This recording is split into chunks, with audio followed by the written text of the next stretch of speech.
कशा प्रकारचं वातावरण त्या ठिकाणी पाहायला मिळतंय? सध्या निदान आपण पाहतोय अयोध्या नगरी सजलेली आहे. फक्त वातावरण पाहावयास मिळतंय. साधू संत इथे आता पोहोचताना दिसतात आणि सुरक्षा व्यवस्था कडेकोट करण्यात आलेली आहे. कोणताही अनुचित प्रकार घडू नये यासाठी सुरक्षा व्यवस्था करण्यात आलेली आहे. आणि दुसरं म्हणजे आता हळूहळू जसजसा वेळ म्हणजे पुढे निघत चाललेला आहे, प्राणप्रतिष्ठेची वेळ येत चाललेली आहे, तसा तसा उत्साह पाहायला मिळतो. अधिक महाराष्ट्रातून पण साधू संत इथे पोहोचलेले आहेत. तर आपण काही साधू संतांशी बोलणार आहोत. आपल्यासोबत काही मंडळी उपस्थित आहेत. काय सांगणार, कुठून आलात तुम्ही? मी दक्षिण भारतातून आलेलो आहे. मुंबईचं हे माझं पूर्ण महाराष्ट्राचं मुंबईचं असल्यामुळे आता दक्षिणेमध्ये कार्यरत आहे आणि खूप आनंदाचं वातावरण आहे. 500 वर्षाचा संघर्ष, 500 वर्षाची जी तपस्या आहे, आम्ही सगळ्या सनातनी हिंदूंनी जी भोगलं, म्हणजे एवढे 500 वर्ष, या 500 वर्षानंतर आज आपल्याला आहे आणि खूप आनंदाचं, म्हणजे असं वाटतं की खरंच आम्ही काल रात्री आम्ही एवढे दिवस भोगू शकलो नाही, कारण जी प्रतीक्षा आहे, जी ओढ आहे ती रामाची, त्यामुळे अजून सगळ्यांनी आम्ही बऱ्याचशे साधू जागीच आहेत रात्रभर पासून. त्यामुळे खूप आनंदाचं वातावरण आहे. आणि ज्या प्रकारे अयोध्याचं जर कायापालट झालेलं आहे, म्हणजे आम्ही विश्वास करू शकत नाही तीच अयोध्या आहे. असं वाटतं की साक्षात त्या त्रेतायुगातली अयोध्या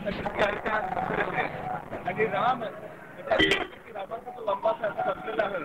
आणि आपल्या सगळ्या हिंदूंचा, सगळ्या सनातनींचा हा एवढा मोठा 500 वर्षाचा वनवास, 800 वर्षाचा वनवासा संपलेला आहे.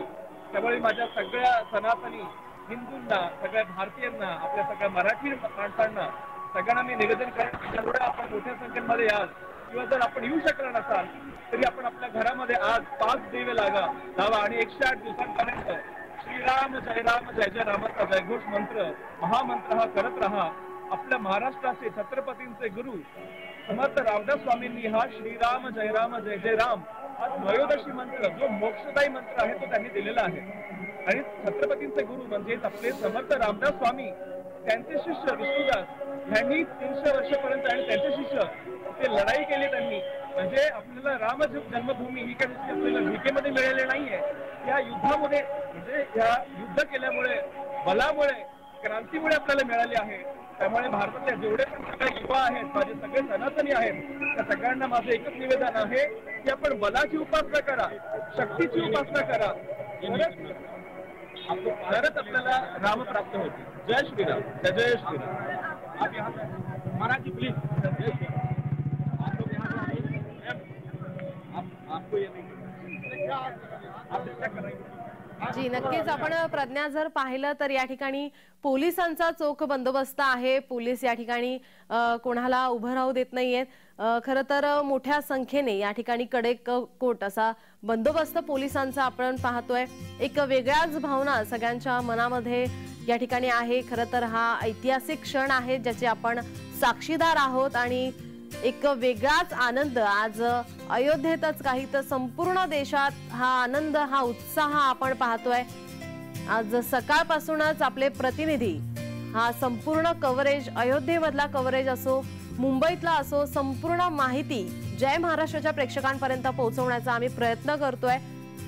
आमची संपूर्ण टीम या ठिकाणी अयोध्ये नगरीमध्ये आहेत आणि संपूर्ण तिथली होणारी घडामोड आपल्यापर्यंत पोहोचवण्याचा आमचा संपूर्ण हा प्रयत्न आहे. अयोध्येमध्ये श्रीराम मंदिराचा प्राणप्रतिष्ठा सोहळा हा पार पडतोय. पंतप्रधान नरेंद्र मोदी यांच्या हस्ते हा सोहळा पार पडणार आहे आणि या सोहळ्याकडे संपूर्ण देशाचं लक्ष लागलेलं आहे. अयोध्येमध्ये 7000 पाहुणे हे निमंत्रित करण्यात आले. अयोध्येला छावणीचं स्वरूप आलंय. पोलिसांचा कडेकोट असा बंदोबस्त पाहायला मिळतोय.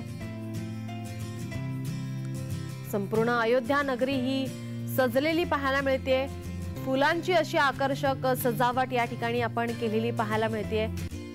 ऐतिहासिक क्षण ज्याचे आपण खरंच साक्षीदार आहोत.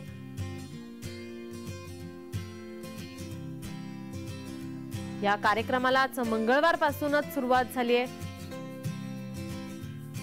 मंदिरात प्राण प्रतिष्ठा पूजा 5 तास ही चालणार आहे. प्राण प्रतिष्ठेसाठी 84 सेकंदाचा मुहूर्त आहे. रामलल्लाची स्थापना झाल्यावर महापूजा आणि महाआरती होणार आहे। या सोहळ्याकडे सर्वांच्याच नजरा लागलेल्या आहेत। आपण हे दृश्य पाहतोय अयोध्येमधील राम मंदिरात आकर्षक अशी फुलांची सजावट केलेली पाहायला मिळते। या ठिकाणी संपूर्ण भगवं वातावरण पाहायला मिळतंय। 16 जानेवारी पासून प्राणप्रतिष्ठा कार्यक्रमांना सुरुवात झालेली आहे। प्राणप्रतिष्ठा समारंभास फक्त देशातूनच नाही तर विदेशातूनही या ठिकाणी रामभक्त हे दाखल झालेत। आपण याआधी रात्रीची सुद्धा अयोध्येमधील दृश्य पाहिली होती। या ठिकाणी आकर्षक अशी विद्युत रोषणाई केलेली आपण पाहिली।